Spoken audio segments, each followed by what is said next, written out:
Hello children, welcome to St. Mary's online class. I am Sridhya Miss. Today we are going to see chapter 6, module 2. Okay, last class we are dealing about the characteristics of chemical reactions. Okay, under that there are how many subheadings? There are nearly about 6, am I correct? 6 subheadings. Okay. The first one, that means the chemical reactions can be identified. The first one by the evolution of gas. Then the second one, by the change of color also we can able to identify whether a chemical reaction takes place or not. Okay. You see in your textbook page number 69. Okay, you see here, what is that? They are taking 3 beakers, am I correct? The first one, which is blue in color, that means it consists of copper sulfate. Clear children? Then the second one, copper sulfate solution with iron pieces. After some time, what happens? The color changes from blue to green. Okay, why it changes to blue to green? Because the added copper sulfate solution in the iron pieces changes into ferrous sulfate and copper. So, there a chemical reaction takes place. Are you able to follow that? The copper sulfate solution is blue in color. If you are adding iron, after some time what happens? The color changes to green and a red precipitate is seen. Why? This green color formation is due to the formation of ferrous sulfate and the red color is the deposited copper. So what happens? The reaction takes place between copper sulfate and iron and changes to copper and ferrous sulfate. Clear children? You see the board now? Here I am writing some examples. No? What is that? Iron. The symbol for iron is Fe. Children, you please practice the equations. So what is the formula of iron? Fe. So Fe, when it reacts with copper sulfate solution, blue color, okay, what happens? Already you see that solution color. Now what happens? It reacts. It forms ferrous sulfate, FeSO4, which is green color, and copper is precipitated as a red color. Okay children, so before that page number 70, there is one table. You do it as a homework. What is the color of the solution so formed? That means this equation you want to explain. Then second one, so by the color change, initially the color of the solution is blue. After the reaction takes place, what happens? You are able to see the color change. Okay, it changes to green color. So by seeing the color change, you can get an idea a chemical reaction takes place. Clear children? Then one more example is copper sulfate when it reacts with hydrogen sulfide. What is the formula? H2S. Am I correct? Copper sulfate is blue in color. When you are adding hydrogen sulfide, what happens?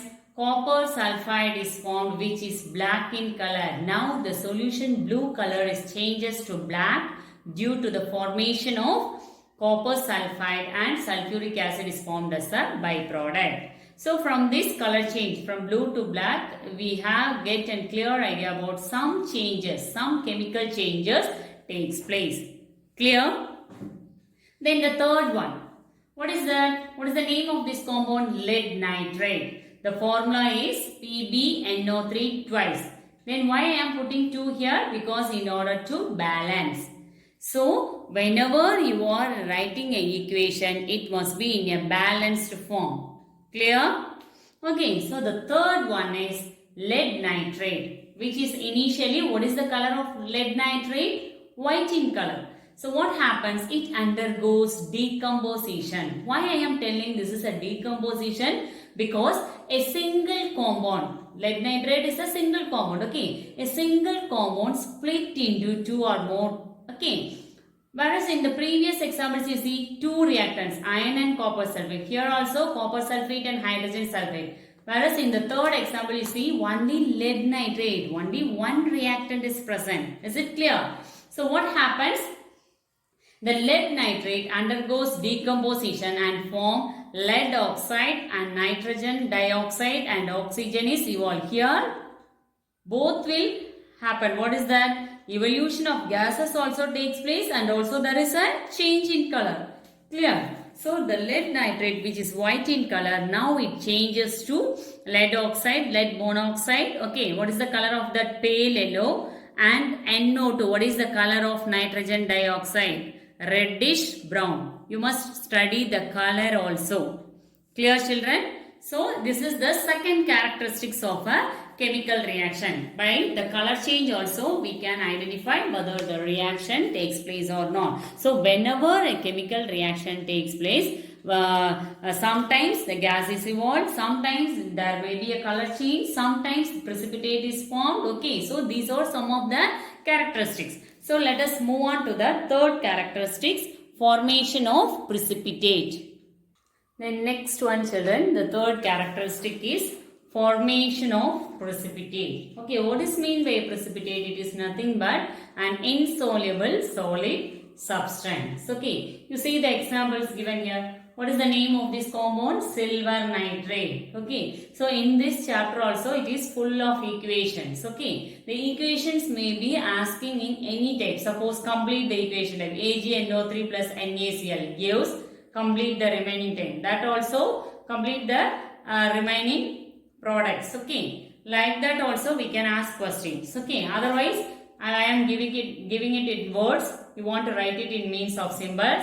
Otherwise simply I am asking give 2 examples for the chemical reactions in which precipitate is formed. So you can write any 2 examples.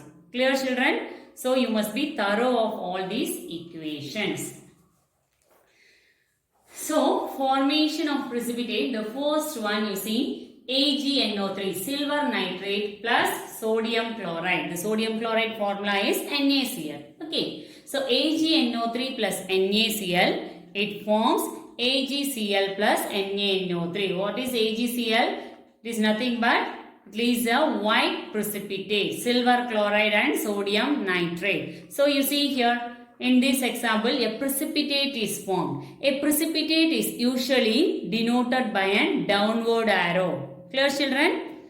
If it is a gas means it is represented by an upward arrow. If it is a precipitate means it is represented by a downward arrow which is white in color.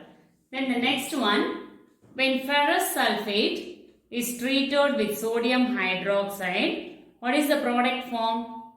Ferrous hydroxide and sodium sulfate. Here, ferrous hydroxide is a precipitate. That's why I am indicating by means of a downward arrow which is dirty green color. So, you study the color also. Here also, there are 2 characteristics. What is that?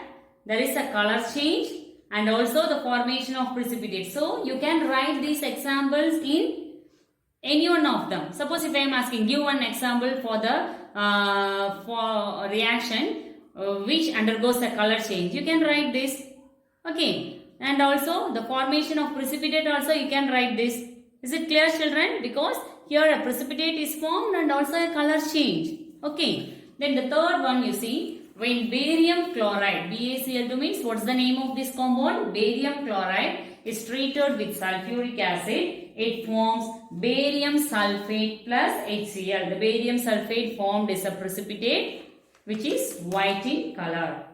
Clear, children? So these are some of the examples of formation of precipitate. Then the fourth characteristics of a chemical reaction is change of state. What is mean by change of state? That means when solid substance react together, it forms. Change of state means whether it is a solid, liquid, gas. Sometimes we are writing it as aqueous condition, AQ. Okay. So how reactions takes place? Okay. So the fourth characteristics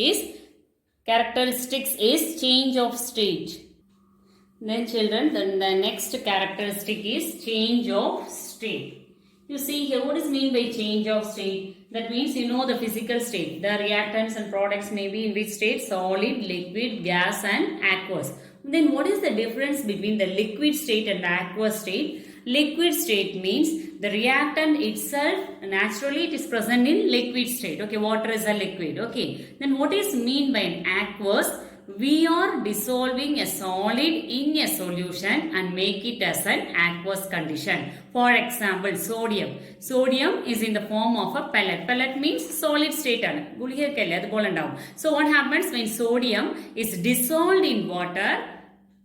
That formed sodium hydroxide solution is termed as aqueous condition because we are using water as a solvent. Okay, for preparing sodium hydroxide, you are using water as a solvent means that type of solution is termed as aqueous. Is it clear, children? Okay, see the example for the change of state. For example, hydrogen sulfide when reacts with chlorine. Both these reactants are in gaseous state. It forms HCl plus sulfur. Here HCl is in gaseous state whereas sulfur is in solid state which is yellow in color. Okay, so there is a change in state. Am I correct? The reactants are in gaseous state whereas the product formed is one is in gaseous state and another one is in solid state. Clear? Then the second example you see. So these are the examples just given in your textbook. At least you must be thorough what are the examples given in your textbook. Okay. Ammonia is also in gas. This is ammonia. AMMONIA. NH3 is ammonia whereas NH4 means it is ammonium. Okay. NiUm. So NH3 plus HCl both are gases whereas the formed ammonium chloride is solid. So there is a change of state. Am I correct? Then the last characteristics of a chemical reaction is change in energy. Children, you studied already in your lower classes. Am I correct? In 6th standard itself, what is mean by exothermic and endothermic reactions? Whenever a chemical reaction takes place, there is a change in energy. Okay, am I correct? For example, burning of fuel, it is an example for which one? Exothermic reaction because heat is released. So there is a change in energy. Then next example, decomposition of calcium carbonate. What happens here? Decomposition means we are adding heat. That means heat is absorbed. So it is an example for which one?